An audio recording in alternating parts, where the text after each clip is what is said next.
안녕하세요. 강남 YK병원 신경외과 전문의 공성주입니다. 네, 원장님. 오늘은 많은 분들이 알고 계시지만 잘 모르는 골다공증에 대해서 좀 알아보려고 하는데요. 네. 골다공증을 소리 없는 뼈도둑? 뭐 이렇게 얘기하더라고요. 네. 잘 모르고 그냥 지나가는 것 같은데 네. 어떻게 하면 좀 약간 자가진단처럼 좀 의심해보고 검사받을 수 있을까요? 골다공증성 압박골절, 외상을 입거나 우리가 또 어떤 충격을 좀 가해서 이벤트가 있었다라고 하면 대부분의 환자는 생각을 한번 해볼 수 있죠. 하지만 이런 경우가 아니라 그냥 일상생활을 하고 있는 동안에 또는 특별한 이벤트가 없는데 이제 이 발생하는 경우가 가장 큰 문제인데요. 대부분은 뭐 특별하지 않은 그냥 평범한 통증을 먼저 느끼게 돼 있어요. 허리 통증이 먼저 느껴지겠죠. 처음에는 그냥 좀 뻐근한 느낌으로 다가오다가요. 시간이 지나면서 압박되는 정도가 심해지면 통증이 좀 더 가속화가 될 수 있습니다. 뭐 예를 들면 앉았다 일어날 때 허리를 펴는 게 힘들다, 또는 허리를 숙일 때 아프다, 이런 얘기를 이제 하시게 되는데, 이렇게 되면 이제 디스크와 협착과 또 헷갈리기 시작하는 거죠. 자가로 진단할 수 있는 가장 대표적인 방법, 두드려보기입니다. 두드려본다. 눌러서 아픈 포인트도 있지만 두드려보면요 좀 울리는 느낌이 나요. 등을 두드렸는데 아야 하고 아픈 그런 느낌이 아니라 뭔가 쿵 하고 울리는 느낌이 난다. 이건 일단 의심을 해보시고 병원에 내원하셔야 돼요.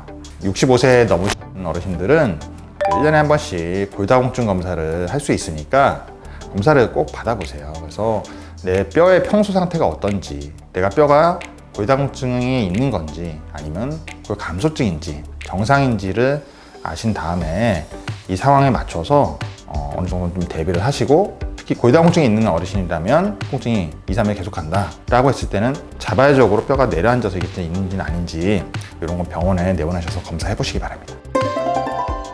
근데 보통 다른 골절은 부러지면 엄청 아프고 네. 붓고 네. 걷지를 못하거나 손을 못 쓴다거나 이렇게 되는데 네. 압박골절은 사실 모르고 지나가시고 네. 나중에 찍어보니까 예전에 여기 무너졌었네 이런 분들이 있더라고요. 네.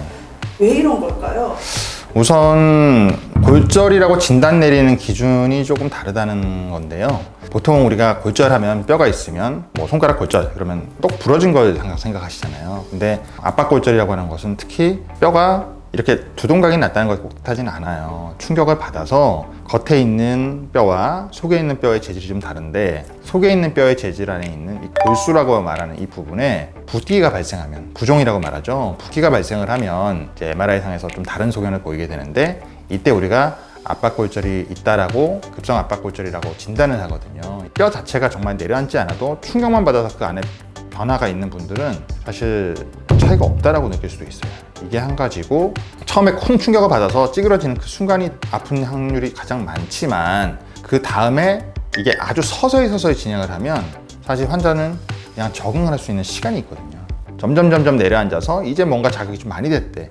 이 무렵에 아프거나 아니면 또 뭐 뒤에 있는 신경을 누르거나, 이게 뼈가 찌그러지면서 단순하게 그냥 이렇게 내려앉지만 않고 접어지듯이요, 폴딩이 되면서 이 뒤쪽에 있는 신경을 찌그러졌는데 이렇게 튀어나와서 이렇게 누르면 신경 압박이 생기거든요. 이러면 마치 디스크가 신경을 누르는 것과 똑같은 그런 작용을 할 수 있어요. 이런 부분들이 있다 보니까 환자가 모르고 그냥 지나가다가 한참 후에 이제 진짜 아파서 오시는 경우도 왕왕 있습니다.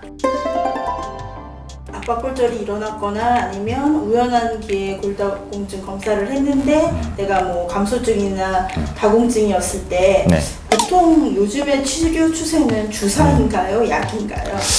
이건 사실 어느 것도 반드시 꼭 이걸 해야 된다는 건 없어요. 약을 드셔서 실제 주사 치료를 꼭 해야 되는 대상은 어떤 분이냐면, 약물을 복용했을 때 위장장애가 있는 분들이에요.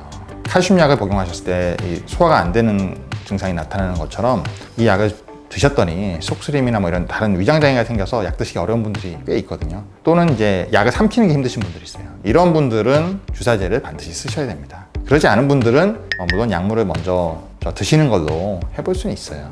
다만 주사를 맞으면 좋은 점은 띄엄띄엄 할 수 있다는 게, 이게 이제 가장 큰 장점이겠죠. 효과의 차이도 좀 있나요? 약이랑 주사랑? 같은 성분이와 과정을 했을 때는 드시는 것과 주사 맞는 것의 차이는 사실 거의 없다라고 나와 있습니다. 보통 압박골절이 딱 일어나고 나면 시술을 하시잖아요. 네. 어떤 시술하는지 간단하게 설명 한 번만 해주시겠어요? 압박골절을 진단하고 나서 시멘트를 보통 많이 넣죠. 이제 골시멘트라고 말하는 우리 몸속에 넣는 시멘트, 특수 시멘트가 있습니다. 굵은 주사 바늘을 그 뼈 속에 위치를 저희가 기계를 통해서 주사를 놔야 될 자리를 꽂아 놓은 다음에 그 속으로 시멘트를 잘 섞어서 주사기로 이렇게 투여를 하는 거예요. 그러면 그 주사기를 통해서 들어간 시멘트가 골절이 있는 부분에 채워지면서 뼈가 더 내려앉지 않도록 보호하는 이런 역할을 할 수 있습니다. 이제 저희가 수술명으로는 정비적 척추체 성형술이라고 말합니다. 요즘 아무래도 그래도 건강에 대한 이슈가 좀 많이 생기면서 많은 분들이 그래도 골다공증에 비해서 옛날에 비해서는 많이 알고 계시고 웬만하면 걸리기 전에 혹은 감소증일 때 조금 지키시려고 하는데요. 네.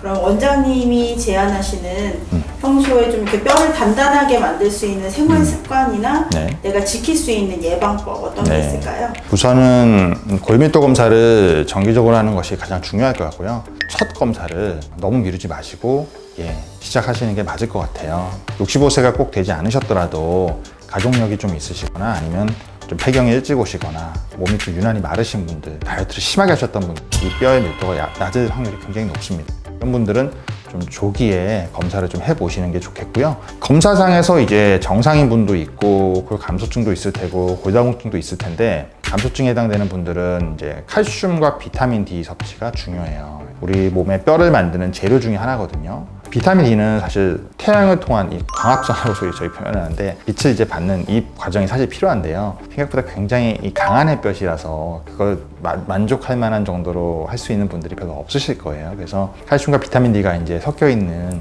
약이 있습니다. 그래서 이 약은 가격도 싸고요. 범위 내에만 해당되는 분들은 누구나 처방받으실 수 있는 약이니까 이 약을 복용하셔서 일단 뼈를 만들어낼 수 있는 재료가 되는 부분들을 잘 가지고 계셔야 될 것 같고요. 이와 더불어서 이제 골다공증이 있는 분들은 뼈가 이제 지금 비어 있는 거잖아요. 속이 숭숭 비어 있는 건데 이런 경우 이제 뼈의 밀도를 채워주기 위해서 실질적으로는 뼈를 만들어내는 주사를 또 맞는 경우가 있습니다. 기존에 우리가 알고 있는 골다공증 주사 또는 골다공증 주사에 버금가는 약 이런 부분들은 뼈를 만들어내주는 재질은 아니거든요. 밖으로 재흡수가 되는 걸 이제 막는 그런 역할에서 한마디로 방어하는 역할인데 실제 뼈 자체를 거미줄처럼 이렇게 만들어내는 주사약물이 있습니다. 일종의 호르몬인데요. 이런 주사를 통해서 뼈의 밀도를 어느 정도 올려놓고 그 다음에 유지하는 부분들도 필요하고요. 더불어서 물론 골다공증 환자도 칼슘과 비타민 D 섭취가 필요합니다. 그리고 이제 공통적으로 모든 분들에게 이제 필요한 아까 생활 습관이나 운동 이런 것들 골다공증 환자가 뼈가 약하니까 그 운동을 하는 거를 되게 살살살 이렇게 해야 되냐? 아닙니다. 오히려 충격을 조금 줄수록 이 자극에 대해서 저항하거나 또는 생성되는 것들이 있기 때문에 운동을 할 때 우리가 너무 부드럽게 하는 운동들보다 오히려 좀 자극을 줄 수 있는 그런 점프를 생각해 보시면 점프하면 안 된다라는 게 있을 테고 또 한 가지는 굉장히 높게 뛰는 점프가 있고 또 가볍게 뛰는 점프가 있잖아요. 그 중에서는 가볍게 살짝 뛰는 정도의 이런 자극 이런 부분들은 골다공증에 오히려 도움이 될 수 있으니까요. 이런 생활습관 교정도 좀 같이 해보시면 좋을 것 같습니다.